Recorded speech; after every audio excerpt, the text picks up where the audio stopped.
Feeling stuck and struggling to find motivation, it can be tough when you hit a roadblock and you can't seem to get going. But don't worry, I'm here to lend a hand and help you break free from that rut.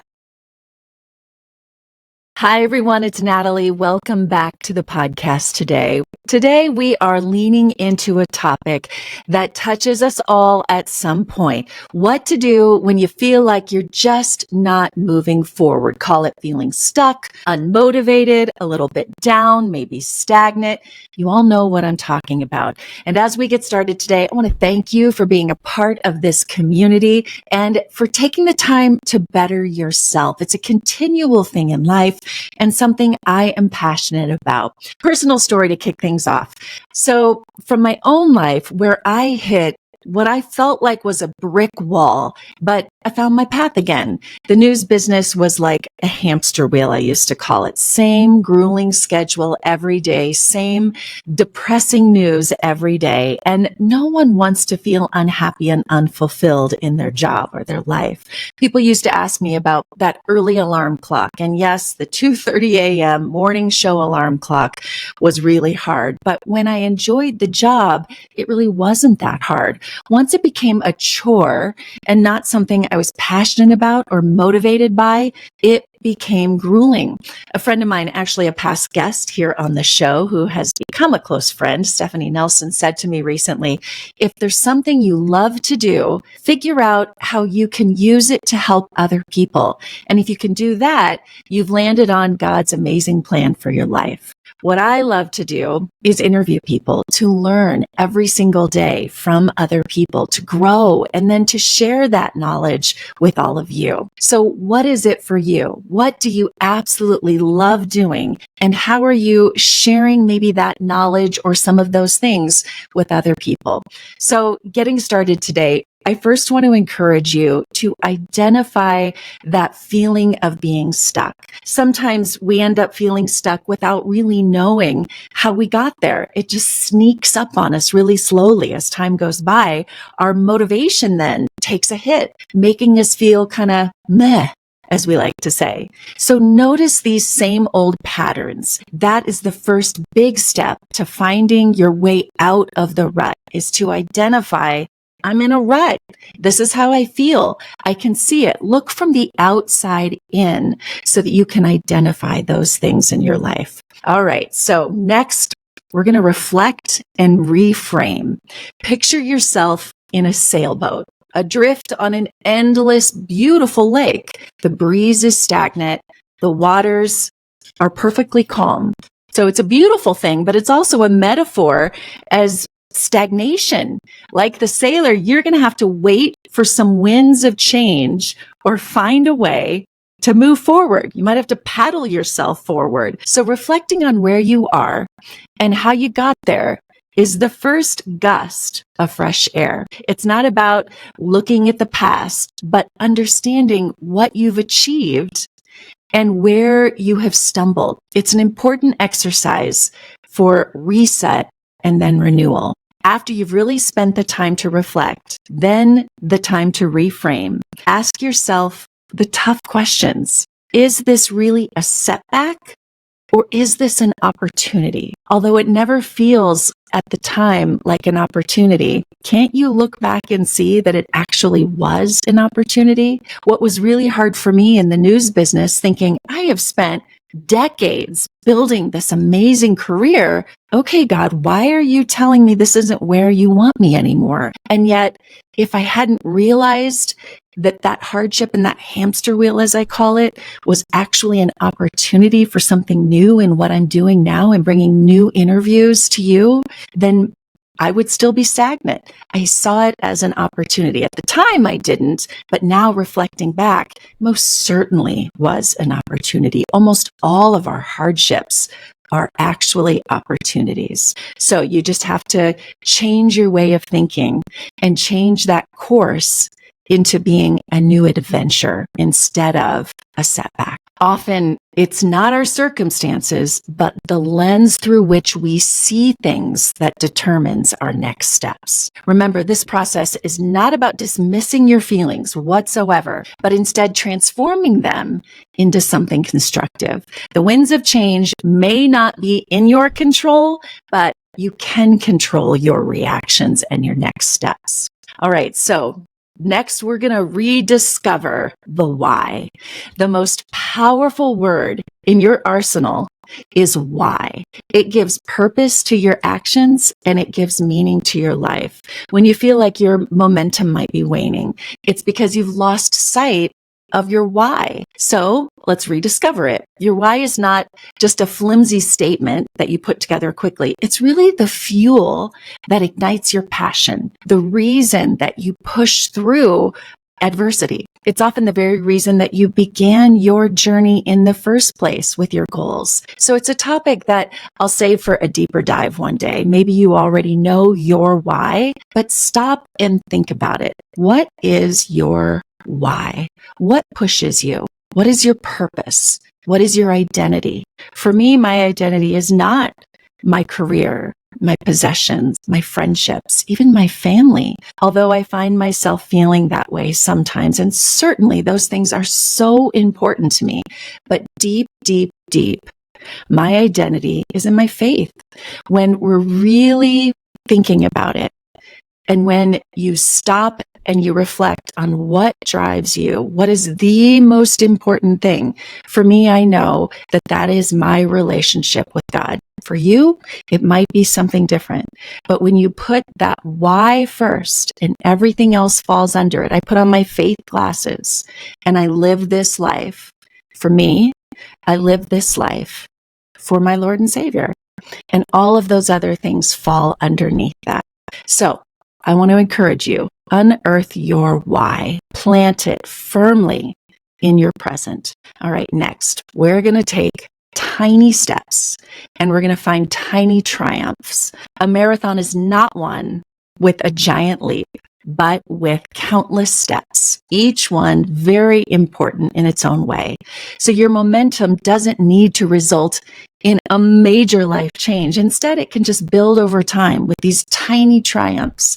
So start with setting achievable bite-sized goals, the kind of goals that when completed, make you stand a little bit taller, smile just a little bit wider. So let me give you an example, because when I was working the early morning news, again, I use that as my example. My afternoons were like everybody else's. I used to say my 4:00 was like everybody's midnight. So when everybody was energized in the mid-afternoon, I was just ready to collapse. I often felt like that afternoon time was just wasted. I called it my zombie zone. I was off work, but I was too tired to really do anything. I wanted a new career, but I had a hard time motivating myself to decide what that was going to be. My goal became 3 things a day. Not a long list, because my lists were always long of things I needed to do, calls I needed to make, just bills I needed to pay, setting the kids up for camps, all those things. Like, those lists were so long. And you know what it's like when the list is long and you freeze? For me, it became just do 3 things a day, because over the course of that week, that turned into over 20 things that I accomplished that week. So sometimes it was making a call. Sometimes it was just going to get groceries. That was on my list. But it might also have been organizing my workspace. 3 things a day. Those were tiny triumphs for me. Are you looking for ways to stay energized, healthy, and help your family stay healthy?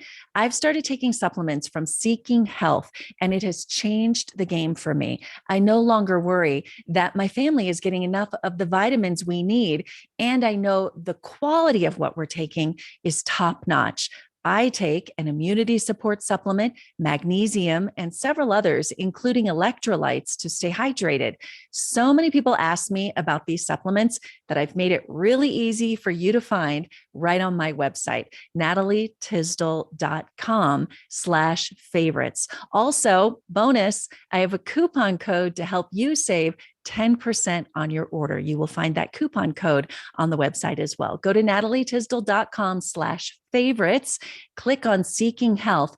I may earn a small commission if you purchase there, but that's just to help my small business grow, the website and the podcast, to keep this news and good interviews coming your way. Again, natalietysdal.com/favorites and click on Seeking Help. So my encouragement to you is to identify little tasks, accomplish them, and then celebrate them, because these tiny triumphs can remind you you are capable. Your progress isn't in the huge things. It's in the little steps we make every day, even when the day-to-day grind might feel like too much.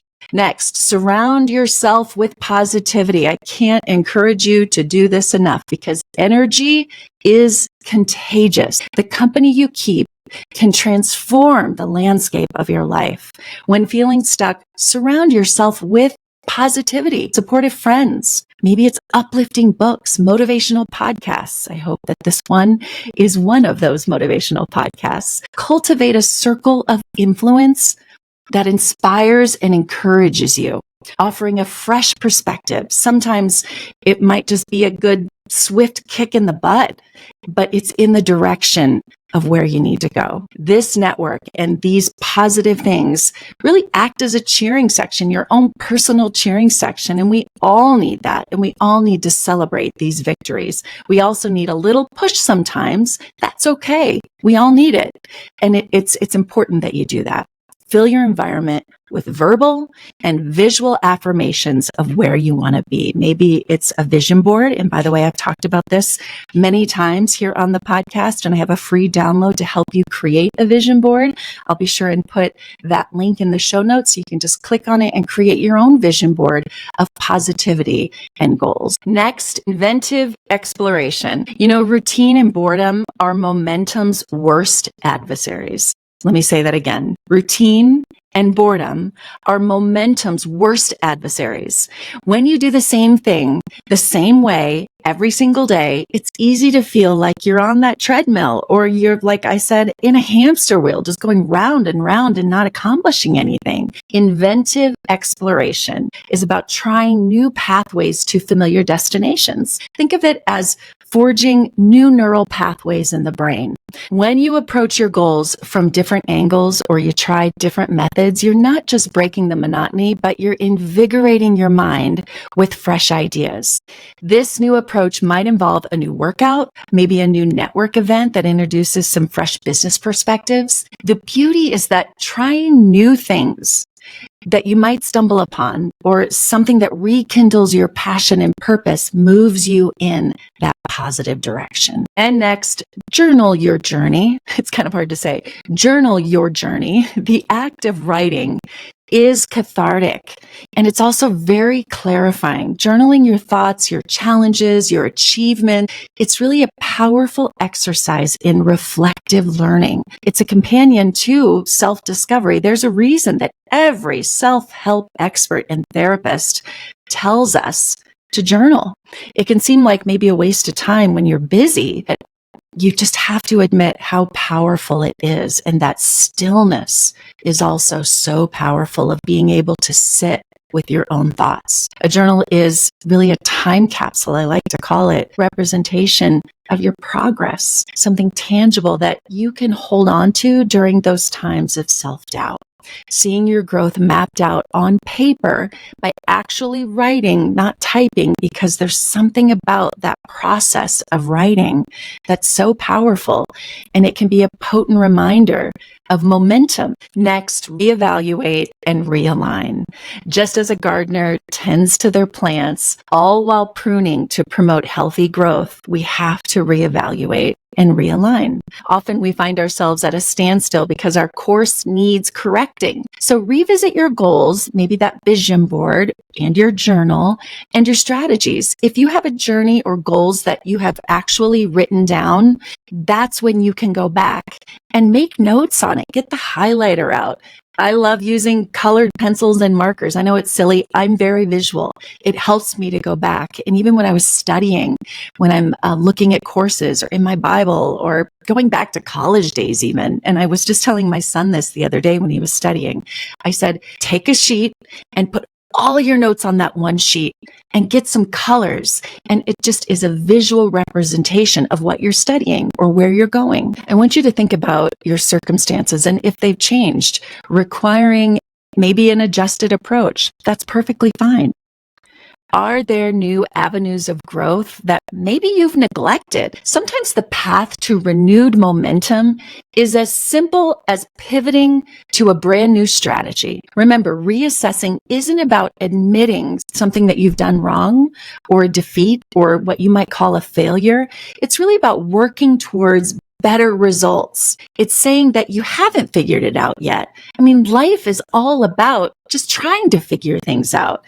None of us have all of the answers, but we're going to get better over time. Each reassessment brings us closer to the alignment that once again is going to set things in motion and give us that motivation. Maybe you haven't achieved the goal that you set a year ago, several years ago. Maybe you haven't achieved that goal that you had when you were 5 years old, but that's okay because you're a different person now. We evolve, and that's the beauty of life. We continue to get better, and changing those goals over time is absolutely okay. Just keep moving forward. In summary today, feeling stuck is not a sign of weakness. It's a byproduct of being human. As people with amazing potential, as I believe we all have, the capacity to overcome challenges and to thrive. Practicing, I'm going to go over these things again, reflection, rediscovery, incremental triumphs, positive reinforcement, exploration, journaling, and course correction. We not only regain our momentum, but we create a surge of power that can help us move forward. So remember, it's not just about getting unstuck. It's about evolving and growing.